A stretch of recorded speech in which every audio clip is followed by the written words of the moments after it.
Look at these seats. Empty. Row after row after row. NASCAR's attendance is down. Their TV ratings, down.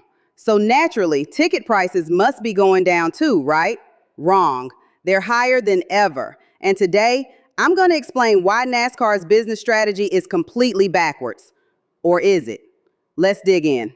Here's what doesn't make sense. Your dad could take the whole family to a NASCAR race in the 1980s and 90s for $10, maybe $20 a ticket. It was affordable. It was accessible. It was for everyone. Now, you're looking at hundreds of dollars for decent seats. Premium tickets, we're talking thousands. And here's the kicker. NASCAR is losing fans. They're losing viewers. The stands are half empty at some tracks. Basic economics says when demand goes down, prices should go down. But NASCAR, they're doing the exact opposite. Why? Because NASCAR has built themselves a money machine that doesn't actually need you in the stands. Let me break down how they're getting paid 3 different ways. First, they own most of the tracks. When NASCAR merged with ISC, they became both the sanctioning body and the track owner. That means they're making money on ticket sales, concessions, parking, everything that happens at the track. Second, the TV deals. And Buttercups, these TV contracts are massive. We're talking a $7.7 billion media rights deal spread across Fox, NBC, Amazon Prime, and TNT Sports. And here's the thing. The networks pay that money whether those seats are full or empty. The tracks get a guaranteed piece of that TV revenue. Your attendance, it's a bonus, not a necessity. Third, they control the entire ecosystem. Teams pay for charters. Teams pay sanctioning fees. Sponsors pay NASCAR. They're profiting on the front end, the back end, and everything in between. And because NASCAR is a private company, they don't have to show us any of this. No financial transparency, no shareholders to answer to, no public accountability. They can charge whatever they want, make whatever decisions they want, and we just have to accept it. It's a monopoly with a racetrack. Now, let me give you the actual data because I'm not here to just rant without facts. According to Nielsen ratings, NASCAR's 2024 season averaged 2.87 million viewers per race. That's essentially flat compared to 2023's 2.89 million. Some races are up, like the Fall Talladega race, which was up nearly 20% from the year before. Others are down, like the Daytona 500, which dropped 27% because of a weather delay. But here's the thing. Viewership isn't growing. It's stagnant. And in some legacy markets like New Hampshire, it's actually declining. And the tracks? Homestead Miami Speedway seats 55,000 people, but can't fill half those seats for a playoff race. Richmond used to pull 110,000 fans.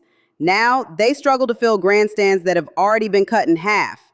Indianapolis Motor Speedway, with a capacity of over 250,000, they're pulling maybe 50,000 or 60,000 for NASCAR, and it looks empty. NASCAR knows this. That's why they've torn down grandstands at Daytona, Dover, Talladega, Las Vegas, Charlotte, Texas, and a dozen other tracks over the last decade. So what's the solution? Because I'm not just here to complain. I actually want NASCAR to succeed. Solution 1, dynamic pricing for legacy markets. If Richmond, Homestead, and Indianapolis can't fill seats, lower the prices for those specific races. Create tiered pricing based on demand. Martinsville and Bristol sell out, keep those prices. But tracks that struggle, make them affordable again. Get butts in seats. Because empty grandstands on TV hurt the brand more than slightly cheaper tickets ever could. Solution 2, family packages and season passes. Bring back the families that used to come every year. Offer family packages, 4 tickets, parking, and concessions for a flat rate that's actually reasonable. Create season passes that reward loyalty. Make it financially possible for people to take their kids the way their parents took them. Solution 3, invest in the fan experience. If you're going to charge premium prices, deliver a premium experience. Better amenities, better food, better access. Make people want to show up even if they can watch on TV. Because right now, the TV experience is often better than being there. Solution 4, regional pricing. Not every market can support the same prices. A race in Miami shouldn't cost the same as a race in rural North Carolina. Adjust for the local economy. Make NASCAR accessible to the working class fans who built this sport. And Buttercups, here's something NASCAR needs to understand. They can't compete with F1 on star power alone, but they can compete on parity. F1 has a Max Verstappen problem. He wins almost every week. And when it's not Max, it's Lewis Hamilton. There's no surprise, no drama.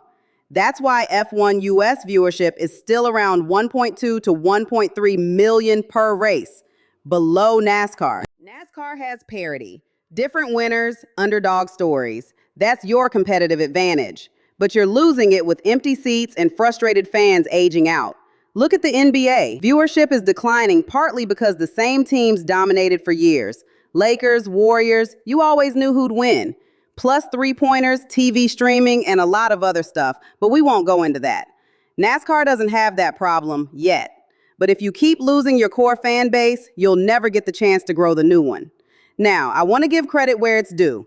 Amazon Prime getting NASCAR races is brilliant. Why? Because it makes the races easily accessible and it gives more access to younger viewers who might not know about NASCAR.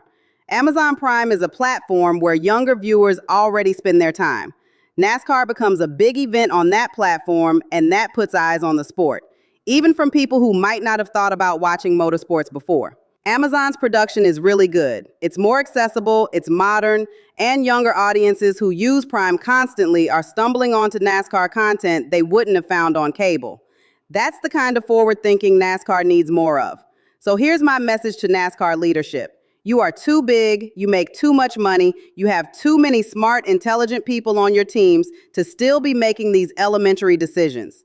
I've been a fan for less than a year, not even a full season, and it's easy for me to see these flaws. If someone who just discovered this sport in May 2025 can see the problems this clearly, how do you think your lifelong fans feel? The fans you have left are begging you to make changes. Lower ticket prices for struggling tracks, reward loyalty, make the sport accessible again. Because those empty seats aren't just lost revenue, they're lost legacy. Your fan base is aging out. The families that used to pack those grandstands, they can't afford to come anymore. And if you don't fix this now, before those fans are completely gone, you're going to wake up 10 years from now wondering where everybody went. You've got the TV money, you've got the charter revenue, you've got Amazon Prime helping you reach younger audiences. Now, use some of that money to invest in the people who made NASCAR what it is. Fill those seats, lower those prices, reward those families. Because NASCAR, you're running out of time. Now, Buttercups, I want to hear from you. What would you do to fix NASCAR's attendance problem? What keeps you from going to more races? Drop your thoughts in the comments. Thanks for being here, Buttercups. I'm your girl, Tamika D, and this is Diva in the Driver's Seat.